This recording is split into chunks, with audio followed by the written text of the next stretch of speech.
Let me ask you a question. Do you listen or watch a sports talk show, whether it's on television or radio? If you do, what is the most important quality that any of those hosts have? We're going to talk about that today. Sports talk has gone crazy and exploded and blossomed over the past 2 or 3 decades. It all started in New York City with Mike and the Mad Dog back in the 80s on WFAN radio. And I was proud to be one of those that got a chance to work there. I was an intern when I was attending Fordham University in the 1990s and got to intern for a semester at WFAN. And the people there, fantastic. And the talent that has come through that radio station and still works at that radio station, second to none. But that's where Mike and the Mad Dog broadcast. And they really became the epitome of what a sports talk show was at the time. And since then, we've seen just the explosion of it across the country, across the world. And obviously ESPN, Fox, all the different networks play into that as well. And now you've got so many options online. You've got so many options with not only ESPN, but on satellite radio, you've got all the different options. There's Sirius, all the different places that you can consume sports talk now. And I've heard it around the country. Lived in Colorado for a while, so I listened to a lot of Denver sports talk at the time. Lived in Connecticut, listened to sports talk. New York, obviously, and nationally. So what is the number one quality a sports talk show host must have to succeed? Well, the reason I have the opinion of what this quality is because I've talked with a lot of sports talk hosts, and I've talked with a lot of program directors and professionals and executives. And they've told me what's the number one quality they look for.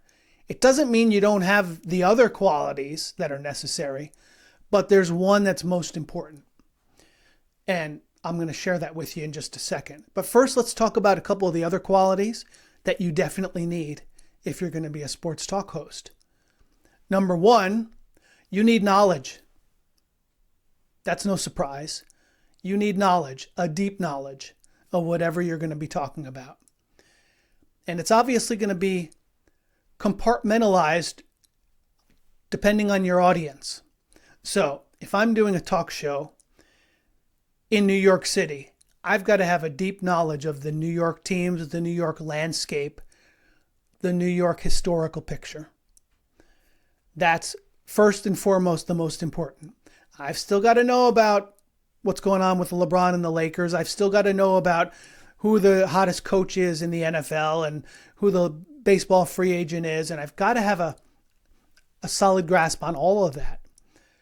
But I've got to have that deep, focused knowledge in the market where I'm broadcasting based on my audience.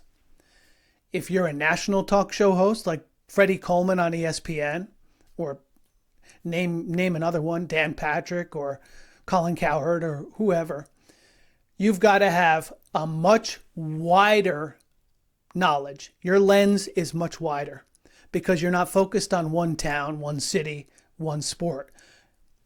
Your basket is the entire sports world. And obviously you're going to give a little more focus to certain sports at certain times. In the football season, you're focusing most on football, even though that one hangs around throughout the rest of the times of the year. But depending on the season, that's usually going to be what your focus is most of the time. So you've got to have that knowledge. But how many of us know one of those people that can just spout off endless facts, but they can't communicate? Maybe there's someone they can't look you in the eye. They can't have a conversation. They're whimpering in the corner. But if you ask them who won the 1938 World Series, they can tell you. They can tell you the score. They can tell you the whole thing, right? I bet you've known some of those people because I do. And that's wonderful. In fact, throughout my broadcasting career, a lot of statisticians. For example, you're doing a game and you've got a statistician, a stat keeper. a lot of times those are people that have that kind of encyclopedic memory.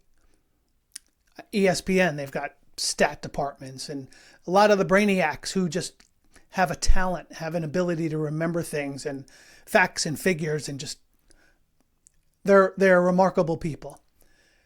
But doesn't necessarily mean they're going to make a great broadcaster, because you need the knowledge and you need the communication skills.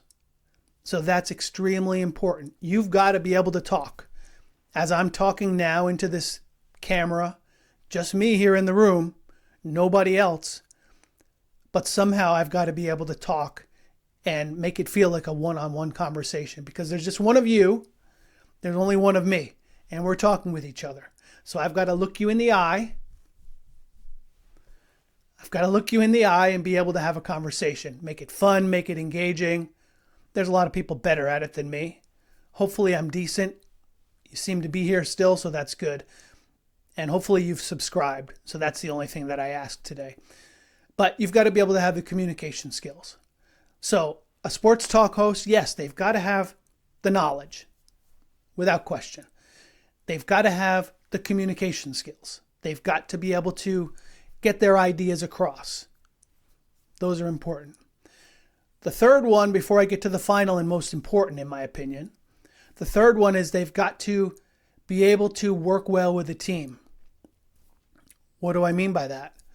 Well, you've got a producer, you've got maybe an engineer, maybe you've got directors, maybe you've got stat keepers, as I mentioned. Well, with a sports talk show, not so much that. But you've got a producer, you've got an engineer, you've got a co-host sometimes. You've got to be able to get along with some of those.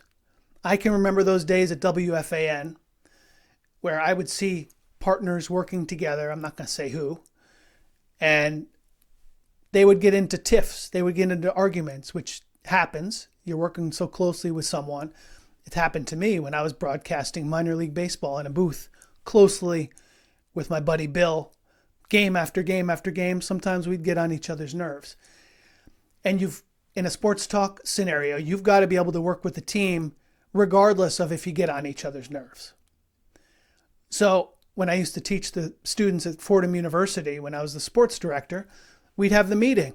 Here's what we're going to cover in hour number 1 of the program. We'd have the rundown. Here's hour number 2. This is going to be the topic. These are going to be the guests that we're going to have. Here's hour number 3. This is going to be our focus. This is going to be our guests. So the producer's role is to put those things together in conjunction with the hosts. So you're going to maximize the attention of your audience. You want to bring them the stories that they're most interested by.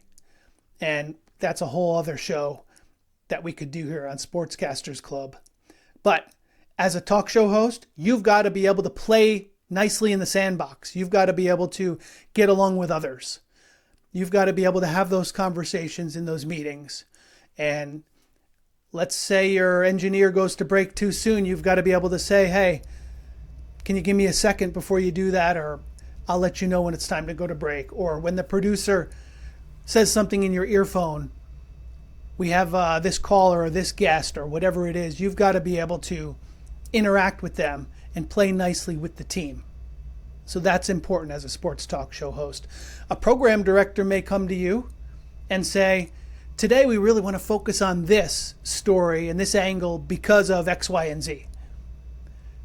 And as a program director, what they say usually goes. So you certainly want to be able to have a good relationship with people, interpersonal skills. So we've talked about the knowledge, we've talked about the communication skills, and the interpersonal skills. Those are 3 things, but I don't think they're the most important. There is one thing that's the most important, in my opinion, about being a sports talk show host. The number 1 skill you need. I'll have it in just a sec. When you're done with this episode, or even if you want to open your browser now, you can go deeper and learn the secrets of sports broadcasting. Search our full list of books at sportscastersclub.com. Available from Amazon and Kindle, paperback, and Audible format. Without further ado, the number 1 skill you need as a sports talk show host is the ability to formulate and articulate an opinion. You've got to have an opinion. You can't just say, wow, I really wish the Mets would have signed Pete Alonso. It would have been nice to have a guy that hits so many home runs. You've got to have some passion behind it. You've got to have a reason why. You've got to have some passion and some explanation at why it's better than this other alternative. Because think about it. People are drawn to passion. They're drawn to emotion. They're tuned in for sports, but what keeps them there, what helps them stick, is the connection they have based on the emotion, the passion. Fans go bonkers over their teams and their sports, and you've got to match that. And so when you think about some of the awesome sports talk hosts, whether they're national or regional, wherever you are, leave me a comment, let me know who they are in your town. I guarantee you they have passion. I guarantee you. And it can be passion in a different way. I talked about Mike and the Mad Dog. The Mad Dog's passion was a lot more loud and gregarious and emotional. Mike Francesa's passion was more analytic. It was more controlled. It was more facts, figures, but it was still a passion. It was still there, and you could sense it just based on his knowledge. They brought it in different ways. But you have to have it. You can't be boring and bland. If you're boring and bland, then maybe you're better suited to be an update anchor or doing something off air. And I say that not to be blunt, not to be cruel, but just to be truthful. And so when I've heard program directors say, we need someone with an opinion that can attract. And so think about it. Think about who are the top sports talk hosts out there today that you know, that you listen to. I guarantee you they are excellent at voicing an opinion with passion, with enthusiasm, and then backing it up. And it means being yourself. It means being true to who you are. You don't want to fabricate it and take the other side of an argument just because. But you want to be able to have a true opinion. If it's the same as your partner, so be it. Usually the best radio is when you have differing opinions, or the best TV. But don't do it artificially. You want to be able to, because of your knowledge, you're able to formulate your own opinions, backed up by facts, and express them with enthusiasm and passion. That is the number one skill a sports talk host needs. So I hope you found this interesting. Let me know in the comments if you think there's something else I missed, or if there's someone that you think does this really well, or poorly for that matter, because we can all learn. So thanks for joining us here at Sportscasters Club. My name is Rick, and until next time, so long.